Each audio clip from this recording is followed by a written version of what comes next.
Sebagian muslimin pada saat itu menyangka bila mengucapkan, maaf, ini tambahan saya dari saya di tulisan ini, ada sebagian umat Islam menganggap kalimat insya Allah berarti tidak pasti. Ini perlu diluruskan ya. Semestinya kita kalau memastikan sesuatu katakan insya Allah. Itu berarti pasti. Datangnya rumah saya insya Allah. Itu berarti iya saya akan datang. Kadang-kadang ada orang begitu. Ikhwan dan akhwat pun sudah ikut taklim. Ya. Kadang-kadang pada saat dia mengajak datang ke rumah saya, temannya bilang insya Allah. Jangan insya Allah dong. Ya. Bilang iya pasti. Nah itu sudah pasti. Ya. Iya insya Allah itu pasti. Ya. Makanya Abu Bakar mengucapkan insya Allah. Dan jangan sampai salah faham dalam ucapan Abu Bakar ini seakan-akan Abu Bakar hanya menjanjikan saja. Tidak. Memang itu kalimatnya.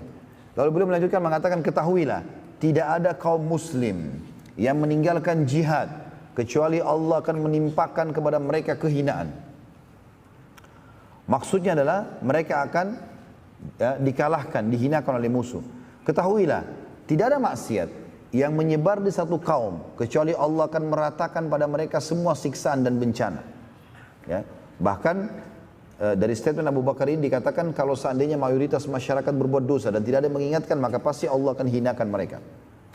Taatlah kepadaku saat aku taat kepada Allah dan Rasulnya. Bila aku tidak mentaati Allah dan Rasulnya, maka tidak ada ketaatan kepadaku. Sekarang bangunlah dan dirikan solat kalian. Maka diiqamahkanlah solat duhur pada saat itu, dan akhirnya terpilihlah Abu Bakar radhiyallahu anhu sebagai khalifah muslimin. Kejadian ini tentu terjadi pada saat hari Selasa, tepatnya tanggal 13 Rabiul Awal tahun 11 Hijriah.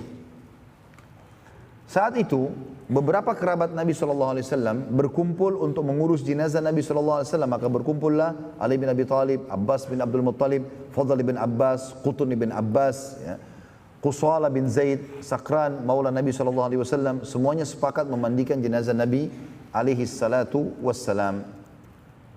Dan di sini ada kejadian tentu pada saat proses kematiannya Nabi SAW atau pengurusan jenazah. Ini yang kita tutup pertemuan kita dengan ini ya. Pada saat itu ada seorang sahabat bernama Qais ibn Suhaili radhiyallahu anhu meminta izin masuk ke rumah Ummul Mukminin Aisyah radhiyallahu anha seraya berkata kepada Ali bin Abi Thalib, wahai Ali, atas nama persahabatan dan cinta kami kepada Nabi SAW, izinkan aku ikut mengurus jenazah Nabi SAW. Lalu Ali pun mengizinkannya. Ya. Dan ini tentu Qais termasuk salah satu sahabat Ansar yang hadir di perang Badr. Ya. Dan satu-satunya yang bukan kerabat Nabi SAW mengurus jenazah cuma ini saja. Biasanya kan sunnah Nabi SAW memang yang mengurus jenazah adalah kerabat. Ya. Saat mereka sudah sepakat akan memandikan Nabi SAW, mereka bingung. Apakah baju Nabi SAW dibuka atau dimandikan dalam berpakaian? Karena biasanya jenazah dibuka pakaiannya. Apakah Nabi SAW ditelanjangkan dibuka pakaiannya atau tidak? Dalam kondisi demikian, tiba-tiba mereka semuanya mengantuk dan secara samar mereka mendengarkan suara dari pinggir dinding rumah Nabi SAW yang mereka dengar mandikan Rasulullah SAW dengan pakaiannya. Ya. Maka pada saat itu Ali pun mendengarkan kalimat tersebut lalu dia mengatakan kepada yang lainnya, apakah kalian mendengarkan apa yang aku dengarkan? Maka mereka mengatakan iya. Ya. Maka Abbas pun berkata, ini jelas berita dari Allah Subhanahu Wa Taala. Maka mandikan Nabi SAW di atas pakaiannya. Jangan ada yang buka. Sirami saja air di atas baju beliau alaihissalam. Ali lalu menyandarkan Nabi SAW di dadanya, lalu Fadl dan Qutun yang membolak-balikan tubuh Nabi SAW, serta Qusala dan Sakran yang menuangkan airnya. Sementara yang memandikan langsung adalah Abbas radhiyallahu anhum ajma'in. Setelah selesai dimandikan jenazah Nabi SAW, maka beliau lalu dikafani dengan 3 lembar kain putih. Dan para sahabat yang memandikan sempat bingung, di manakah Nabi SAW akan dikuburkan. Sekarang sudah selesai, sudah dimandikan, sudah berusaha dikeringkan baju Nabi SAW tadi. Allahu a'lam, saya tidak temukan riwayat apakah Nabi SAW setelah dimandikan di atas bajunya lalu kemudian langsung dikafani dalam kondisi basah atau tidak. Yang jelas Nabi SAW setelah itu dikafani dengan 3 lembar kain kafan. Dan mereka sempat bingung, di manakah Nabi SAW akan dikuburkan. Apakah diantar ke Baqi, kuburan para sahabat, atau di rumah beliau.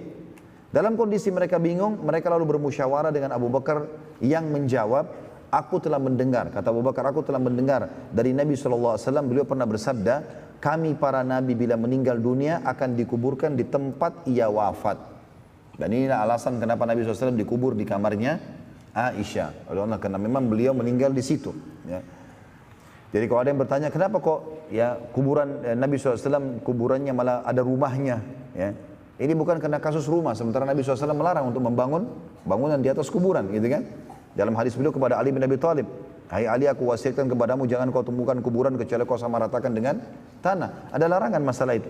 Tapi Nabi SAW kena meninggal di situ maka ditutup, maka dikubur di dalam rumah Aisyah. Dan ini pengecualian tentunya. Ya, ini pengecualian karena Nabi SAW sudah mengatakan semua nabi-nabi dimakamkan di tempat mereka meninggal. Saat akan dimakamkan pada saat itu para sahabat bingung lagi. Apakah kuburan Nabi SAW seperti kebiasaan kaum muhajirin dan ansar, yaitu tanpa lahat? Apakah kebiasaan seperti muhajirin tanpa lahat atau seperti ansar dengan lahat? Ya, jadi ada perbedaan di sini ya. Kalau orang-orang muhajirin terbiasa tanpa lahat, ya, tidak ada lagi.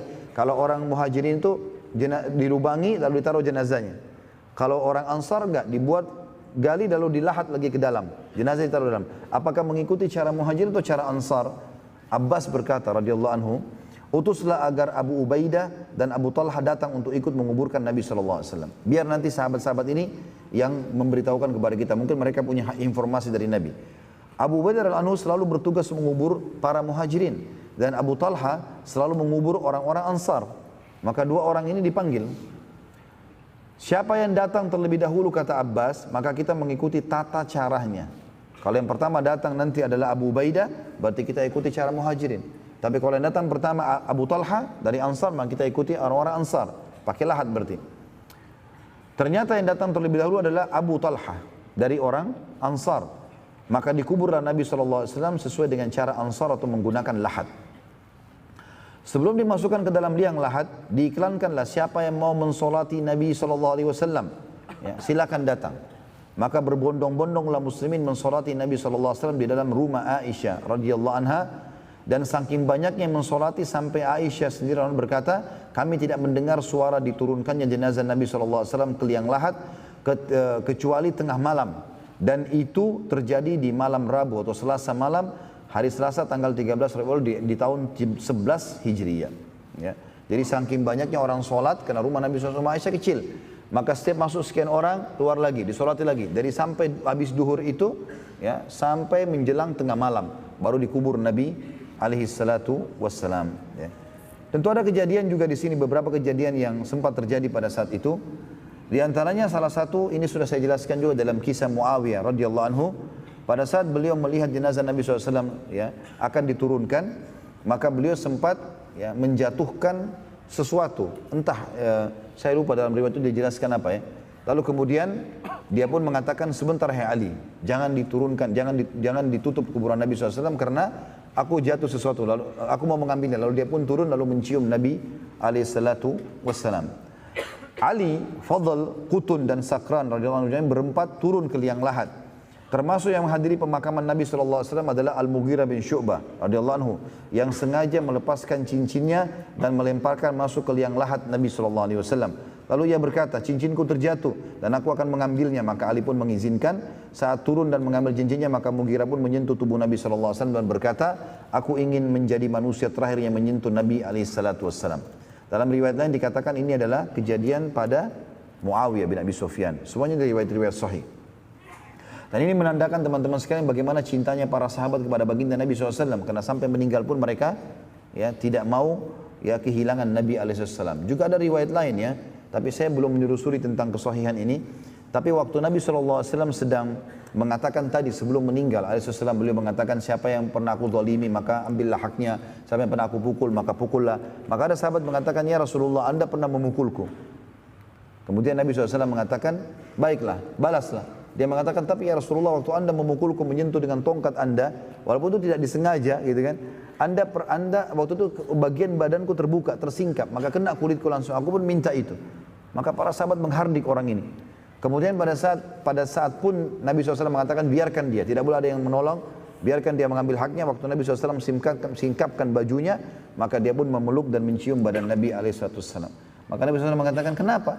Dia mengatakan, aku sudah mengetahui ya Rasulullah, Anda akan meninggal dunia. Maka aku menyentuh tubuh Anda ya sebelum Anda meninggal dunia. Ini perilaku para sahabat tentunya yang terjadi pada baginda Nabi SAW. Tapi ini ulama umumnya sepakat mengatakan ini adalah khususiyatun Nabi SAW. Ini khusus buat Nabi SAW, bukan semua orang. Setelah selesai pemakaman, Ali bin Abi Thalib radhiyallahu anhu balik ke rumahnya dan ia menemukan Fatimah sedang menangis dengan keras. seraya berkata kepada Ali, apakah jiwa kalian mampu menuangkan tanah ke tubuh Nabi SAW? Semua perasaan para sahabat waktu itu muncul ya karena cinta dan fahamnya mereka bahwa musibah yang paling besar adalah dengan terputusnya wahyu dari langit. Perasaan para sahabat ini bukan hanya saat beliau SAW meninggal dunia, tapi setiap kali teringat Nabi SAW setelah itu, bahkan setiap orang beriman akan tersentuh dan air mata mereka tidak cukup dengan menetes, tapi dengan tunduknya hati dan anggota tubuh dan juga ya seluruh organ tubuhnya tunduk kepada hukum yang dibawa oleh Nabi SAW. Ya. Dan ini teman-teman sekalian adalah cerita tentang dikuburnya Nabi SAW dan dimakamkannya beliau alaihissalam. Ada pelajaran-pelajaran yang bisa kita ambil di sini dalam penutupan ini tentunya, teman-teman sekalian.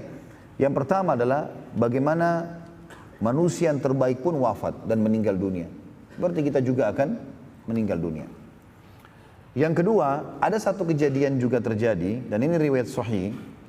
Waktu Nabi SAW, ini pelajaran yang kedua ya, kalau kita akan bertemu dengan beliau, asal syaratnya ya kita beriman dan mengikuti sunnah-sunnah beliau SAW.